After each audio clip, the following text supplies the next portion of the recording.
À toutes et à tous, bonsoir et bienvenue sur Guinée Matin TV. Place aux informations. Maître Modibo Camara vient d'être radié du barreau de Guinée. Ce professionnel de droit est accusé de manquement grave constitutif de faute disciplinaire avérée. Il a été récemment épinglé dans une affaire d'abus de confiance devant le tribunal de première instance de Dixine. Et c'est cette juridiction qui a saisi le conseil de discipline du barreau. Maître Modibo Camara a aussi été interdit d'accomplir tout acte professionnel et notamment de revêtir le costume de la profession. Le barreau a également ordonné le retrait de sa carte professionnelle. Dans le même sillage, l'avocat Maître Moussa Sidibé est accusé de faux et usage de faux, abus de confiance. Une plainte a été déposée à son encontre au barreau de Guinée par Kabinet Diané, le patron de la société GPMS. Le plaignant dit avoir été victime de manœuvres frauduleuses de la part de ce professionnel de droit. On apprend que la plainte contre Maître Moussa Sidibé est même en train d'être examinée par la commission en charge des conflits du barreau. Mais Maître Moussa Sidibé rejette en bloc les accusations portées contre lui. La société chinoise Hong Sing Mining Guinée Sarl sommet d'arrêter ses activités.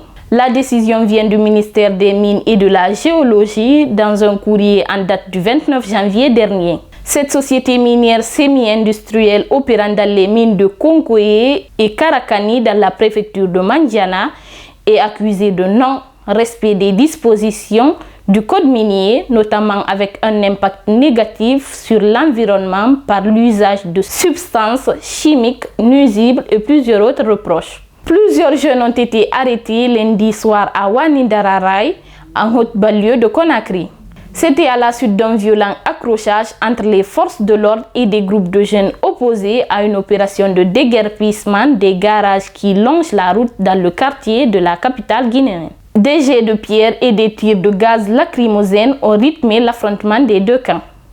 Sur le continent, au Mali, l'armée et ses partenaires du groupe Wagner ont mené une série d'opérations dimanche et lundi dans la vallée de Tilemsi, qui s'étend en partie sur les régions de Kidal et de Gao.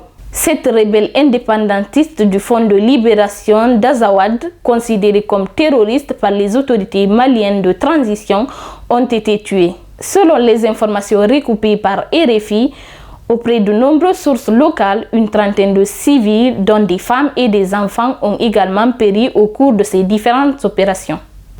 Dans le monde, les chefs de la diplomatie des États-Unis et de la Russie se sont réunis ce mardi à Riyad, en Arabie Saoudite, une première depuis l'invasion russe de l'Ukraine en 2022. Les deux délégations sont convenues d'établir un mécanisme de consultation pour régler leurs contentieux et vont nommer les négociateurs pour le règlement de la guerre en Ukraine. C'était tout pour ces informations. Merci de les avoir suivies sur Guinée Matin TV. À très bientôt.